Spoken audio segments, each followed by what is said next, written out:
Hey, lovely listeners. Welcome to Pleasant Hauntings. I'm Melissa, and just want to let you know that I haven't been able to be very consistent on this channel this year. My father passed away back in December, so I've been going back and forth between my place and my parents to help out with some things. So it's going to remain that way for the rest of the year. Hopefully, next year it'll be a little more um, normal. We'll see. But anyway, uh, yes, I narrate, if you don't know, uh, public archive supernatural stories. I'm not sure that's the right term. The stories that, you're not going to get in trouble because they're very old, so they're not copyrighted anymore. Yeah, those. And I also write supernatural stories. And tonight I've got one for you. It's called Scarlett and the Dogman, inspired by a very well known tale. The hint is in the title. Anyway, thank you for sticking around. If you like the story, hit like and subscribe. I'll see you soon and have a great weekend. And leave a comment. Let me know what you think of the story. Have a good weekend. Love you. Bye bye.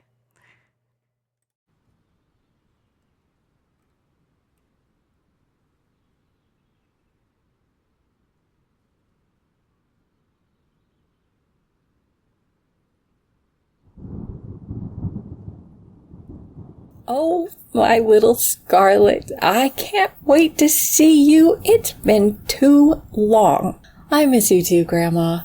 I can't wait to make homemade meals with you again. Is that college not feeding you? It's edible. Well, I can't wait either, dear. We'll make all our favorites as we turn up real music. It's my kitchen, and I choose the music.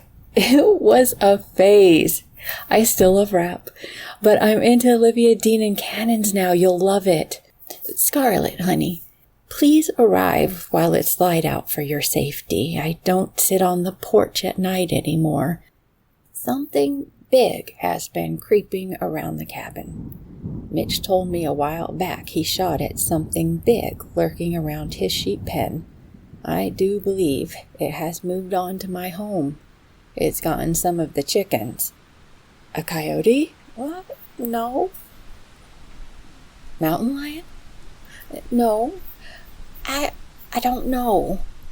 I caught a glimpse of it one night. My eyes, the darkness. Oh, I don't know, Scarlett, but it was huge compared to what is natural around here. Coyotes and wildcats don't scratch on the outside cabin walls above 6 feet. What? Did you see a bear? It doesn't sound like a bear. Now, no more talk of this. It's too unsettling for this old woman. You get here safe and sound tomorrow before sundown. I love you, Scarlett. You're my favorite granddaughter, you know. I know, Grandma. As your only grandkid, I love you more than you will ever know. Hugs and kisses, my dear. Hugs and kisses. Love you. Hey, aren't you supposed to go to your grandma's? Talissa yelled over the college radio station playing local bands. She struggled with computer cords twisted in big, confusing knots while glancing back at Scarlett, rushing about the room and waiting for an answer. Scarlett darted around the dorm room, packing her bag for the weekend. I wanted to get ahead on the final research paper for the Women in War class. Talissa quickly swiveled her chair back around, wrapping herself in the chaotic mess of cords. I love Mr. Shelton's class. So much society doesn't want us to know. Yeah, it's scary, said Scarlett, focusing more on which red jacket or sweater she should bring. Scarlett zipped up her bag, grabbed her purse, and rushed over to Talissa, hip bumped her chair, and yelled, "See ya!" as she hurried towards the door. "See ya," grumbled Talissa, as she bent over to pick up the cords that had been tossed to the floor by Scarlett. Singing along to Cannons, Scarlett sped through the desolate winding road in the mountains. The cool, crisp air rushed through the cracked windows. The leaves and branches soon lost their individuality within the massive trees as darkness settled in.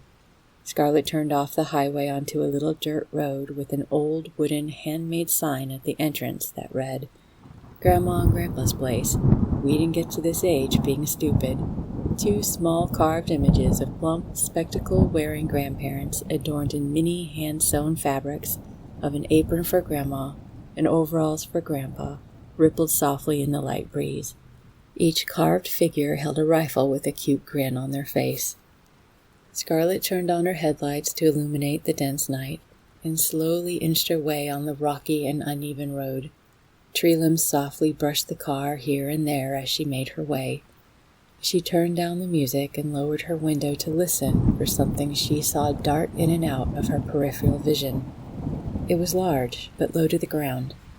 Maybe a dog or coyote, she thought to herself. On the left, the tree line opened up, revealing a new road that led to Mitch's place. Lights were on inside the cabin, and a silhouette busily moved in front of the kitchen window. It was almost 8 p.m., and Mitch was probably cleaning up after dinner. Scarlett looked forward to making cookies and mini cakes with her grandma and walking the sweet feast the mile to Mitch's place to catch up on life. After Scarlett's grandfather passed away a few years earlier, Mitch became like a second grandpa for her. Her grandfather and Mitch were Marines in the war. Mitch lived on her grandparents' land for as long as she can remember. The bumpy road dimmed to a heavy darkness again, from the trees creating a canopy over the road. The car's headlights bounced upon foliage and tree trunks, revealing unsettling shadows that seemed to have a life of their own. It is only half a mile more to Grandma's cabin. The silence of the woods broke with a short, guttural howl. Scarlett hit the brakes hard, knocking herself forward. She held her breath and listened. The tiny, dormant hairs on the back of her neck slowly awoke, and an unease turned in her stomach. She pushed the buttons on the driver's side door, and all 4 windows on the car doors closed. "Grandma," Scarlett whispered to herself. Panic rushed through her body down to the foot pedal. The car lurched forward, red-hued dust swirling from the back of the vehicle, and disappeared into the night. Tree limbs swooshed the sides of the car in protest. 2 glowing owl-shaped lanterns high on wrought iron poles on either side of a turnoff became a blur as Scarlett made the wide turn to her grandmother's cabin. Little amber bursts of light flowed through the trees, revealing the cabin ahead. Scarlett slowed the car down as the road, trees, and bushes widened in the path ahead. The cabin, painted in an eggshell white, was all aglow in soft flickering amber hues from lanterns hanging here and there from the porch's roof. White camellia bushes and red spider lilies adorned the front of the porch on either side of the steps and wrapped around towards the back of the cabin. Little sticks rose amongst the flowers with solar-lit butterflies, dragonflies, and ladybugs. Scarlett gasped at the sight of her grandmother's front door wide open, splintered, and bent in the upper half of the door. She shut the car lights off and slowly stopped the car short of the worn circular drive. She got out of the car slowly, listening. She heard nothing. The lights were on inside, but no sign of Grandma. As Scarlett neared the steps to the porch, she stopped and listened. It was deadly silent in the woods. She looked around the tree line, but it was too dark to make out anything of importance. Scarlett gently placed the ball of her right boot on the corner of the first step, then stepped the ball of her left boot in the middle of the second. She carefully crept up the wooden steps, avoiding the creaks and pops she learned to avoid as a teen sneaking out to parties in the woods with the local kids. Her breath locked tight in the back of her throat. A sickening pit of emotion sank deep within her stomach as she tried to decipher the noise from within the cabin. Wet chomping and squishy sounds entangled the satisfying gurgles of pleasure became louder upon reaching the open door. Scarlett quietly crept inside, a hand gripping her shirt in front of her abdomen. She held her other hand up to her mouth in fear of losing control at the silence needed. Her whole body screamed for her to run, but she couldn't. She had to go forward to Grandma. Stepping in just past the door, Scarlett turned her head to the right to take in the living area of the cabin, but involuntarily her head snapped to the left. The living room, the couch next to her, and the kitchen narrowed and vanished out of sight as she focused on the terror happening in her grandmother's bedroom. Frozen and horrified, she watched a giant, hairy, dog-like human thing hunched over the bed, slurping and gnawing. It raised its head towards the ceiling, the corners of its mouth stretched back to the corner of its jaw, teeth jagged and sharp, exposed, blood-stained, and covered with bits of dark red chunks. Scarlett realized at that moment, as the creature straightened up, that it was pulling bloodied flesh from a body soaked in dark liquid. Feet adorned with sparkly pink slippers and red splattered white flowers, one on each shoe, hung over the bed. Scarlett clasped her hand tight over her mouth as she gagged and fell to the floor, moving quickly in front of the couch. Snorts and sniffs came from the bedroom. Scarlett did her best to calm her breathing and shrink herself as much as she could to the floor and waited. The squish-like chomping of flesh began again. She carefully rolled onto her stomach and reached under the couch. Carefully, she pulled out a rifle, making sure not to drag it against the carpet. Letting her forehead and gun rest on the floor, she fought against the tears while wondering if a shot could even injure the Dogman. Memories flooded back of some locals talking of a Dogman in the area, especially from the kids she hung out with in her teens. She thought it was just the guys trying to scare the girls. Scarlett now realizes the earnest look that turned into anger on a couple of the guys' faces when not believed by the group that one distant night in the woods was not from too much beer. They were telling the truth. Mitch, she thought to herself. She needed to get to Mitch's place. Legs shaking uncontrollably, Scarlett managed to quietly turn herself around in a crouched position towards the door. In a sprinter's starting position, head low, and holding the rifle in her left hand, she listened. It was quiet. No sounds of flesh being torn, pleasant gurgling, or sniffing of the air were heard. Scarlett wiped the tears that blurred her vision. It snorted. Startled, she looked over the couch and into the creature's eyes. With a menacing stare and amber-glowing eyes, it stared back. It drew back the lips of its dog-like mouth into a snarling grimace with sharp, long, blood-stained teeth exposed. The Dogman's face changed from a menacing demeanor to pure pleasure. He has new prey. Straightening its body upright, its head touched the 7-foot ceiling. Its patchy black hair covering its body became electrified, and the Dogman screamed a deafening yell, saliva dripping from the creature's knife-like canine teeth. Scarlett jumped up, firing the rifle, slamming herself back onto the candy dish lid and coffee table. Falling back into the kitchen cabinet, blood dripping from its shoulder, the Dogman released a frightening scream of pain and pure rage. Scarlett ran out the door and down the steps, falling to the ground from slipping on the edge of a porch step. The Dogman landed on all fours over her back, shoving her back to the ground. A strange, loud, melodic growl from the creature vibrated through Scarlett's body. A petrified scream escaped from beneath the Dogman. Remaining on all fours, the muscled creature walked forward, scraping his back claws deep into the earth, flicking dirt back onto Scarlett.